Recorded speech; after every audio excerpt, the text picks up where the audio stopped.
What happens when a prince who's used to controlling the narrative sits across from a host who refuses to be intimidated?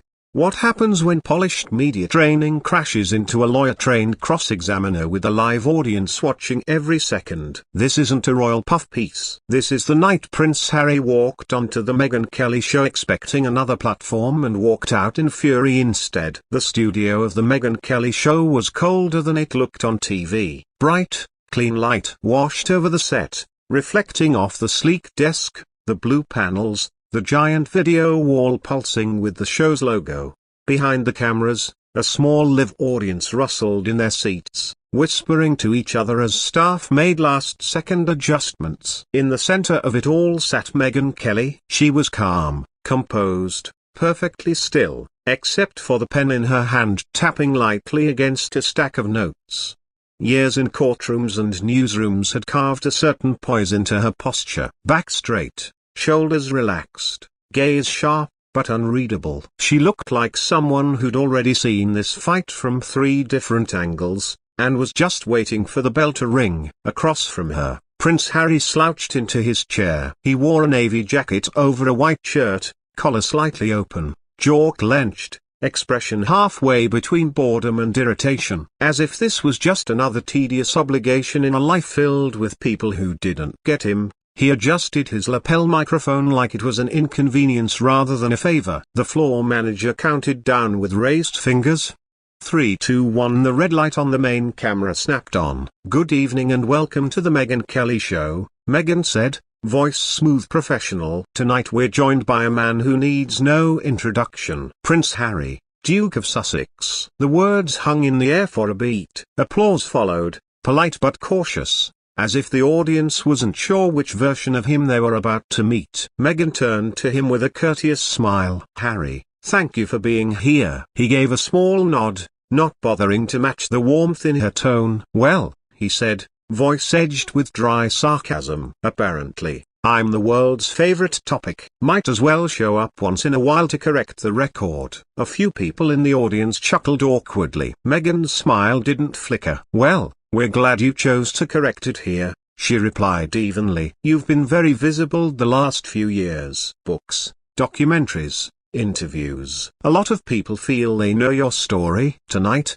I'd like to go deeper than headlines." Harry smirked, shifting back in his chair. "You mean deeper than the narrative you and your colleagues like to push?" Megyn let that pass with a small nod. "Let's start with something simple," she said. "How are you? Not as a royal, not as a public figure, just as Harry the person. How is life right now?" He sighed as if the question were unimaginably tedious. "Life is tolerable," he said. "Quieter than the circus I left behind.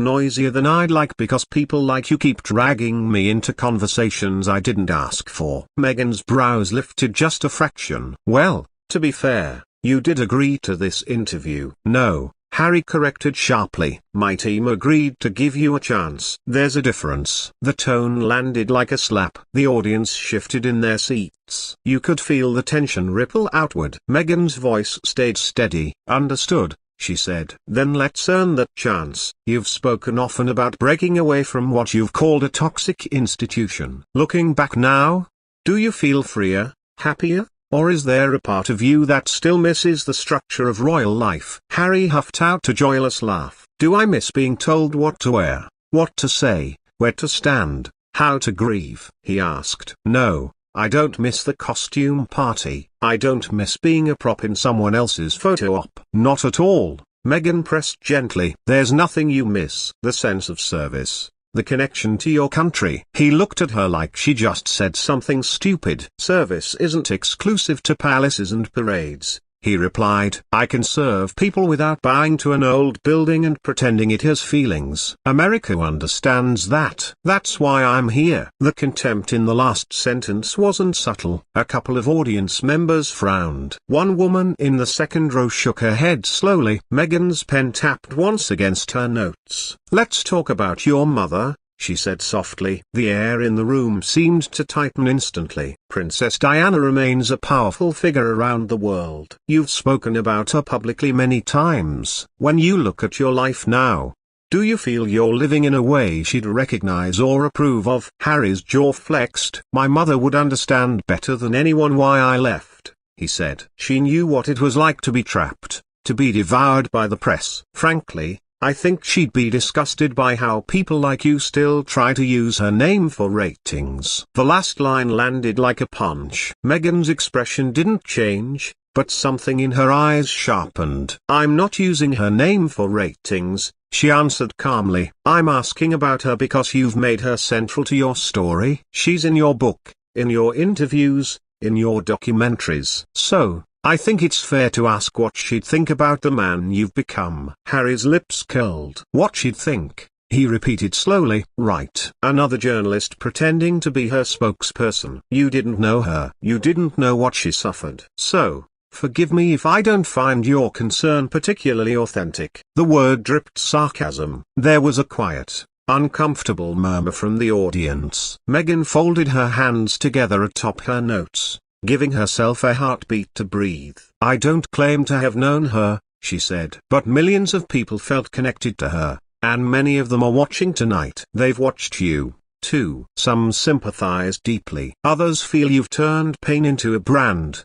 Do you understand that criticism? Harry's eyes flashed. I understand that people are more comfortable when trauma stays tidy and silent, he shot back.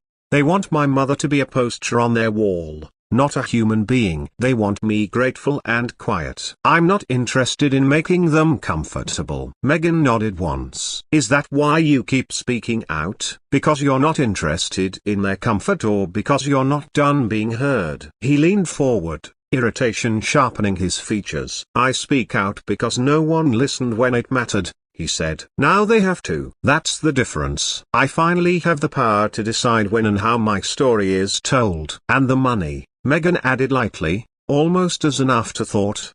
Book deals, streaming projects, paid interviews. A lot of people see your story as extremely profitable. A small smirk tugged at Harry's mouth. Oh, there it is, he said. The jealousy, the how dare you profit from your life angle. Tell me, Meghan, do you donate your salary to charity, or is it only royals who aren't allowed to be paid for their trauma? The audience reacted with a mix of soft gasps and uneasy laughter. Meghan inhaled slowly through her nose, counting a beat before responding. This isn't about jealousy, she replied. It's about consistency. You've said you wanted privacy, yet you've repeatedly put your life on global display on your terms. That's not illegal or immoral, but it does raise questions. And you think you're the one to ask them, Harry muttered. Of course you do. Her eyes narrowed a millimeter, though her voice remained composed. It's my job to ask, she said simply. And tonight you agreed to answer. He tilted his head,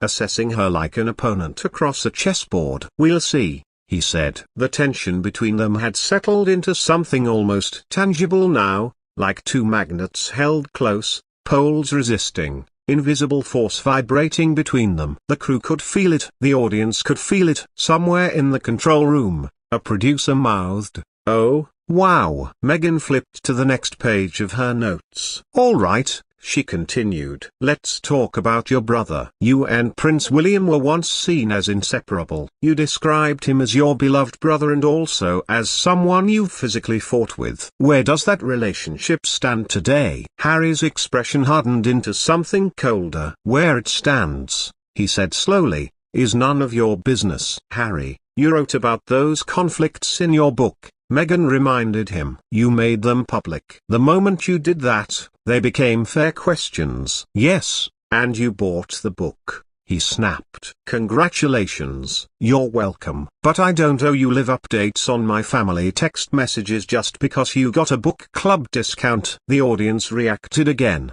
this time with more murmur than laughter. The arrogance in his tone had crossed an invisible line. Meghan's patience held, but just barely. I'm not asking for text messages, she said. I'm asking if there's any hope of reconciliation. Many people who come from fractured families are watching. They're wondering if two brothers, after everything, can find their way back to each other. He shrugged, the gesture dismissive. People love a reunion story, he he said. It makes them feel better about their own messes. But my life isn't a Hallmark movie. If William wants to sit under a portrait and pretend everything is fine, that's his choice. I'm done pretending. Meghan's gaze held his a beat longer this time. Does any part of you miss him? She asked quietly. No, Harry answered too quickly. Next question. And with that, the crack in his composure showed for the briefest moment so fast most viewers would miss it. But not Meghan.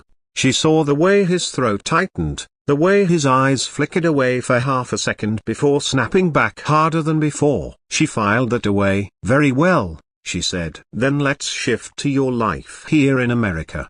Your home, your work, your family with Meghan and your children. As she spoke, the camera slowly pushed in, capturing the distance between them on that glossy set, the one trying to keep the interview grounded, the other already pulling it toward the edge of a cliff. The audience didn't know it yet, but this was only the beginning. The first commercial break came like a pressure valve hissing open. The red light above the camera blinked off, and instantly the studio changed temperature. Crew members stepped in with powder and water bottles. A makeup artist hovered near Harry, then thought better of it when she saw the look on his face. He waved her off with a sharp flick of his hand. Meghan glanced at her notes, then at him. You doing all right?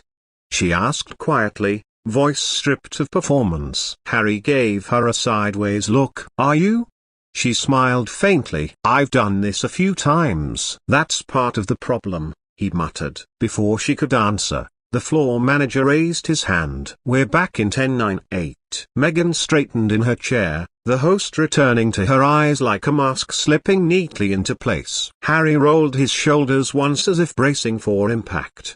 3, 2, 1. The red light flicked on. We're back with Prince Harry, Meghan said, voice smooth, professional. We've been talking about his life after leaving the royal family, his relationships, and his new chapter in America. Harry, I want to turn to something that has been controversial, to put it mildly. He exhaled sharply through his nose. Only one thing. The audience gave a small ripple of laughter. Meghan let it pass. You've spoken often about wanting privacy, she continued. But you and Meghan have also done multi-part documentaries, a best-selling memoir, podcast series, a variety of interviews. Many people feel that you've built a public identity around grievances.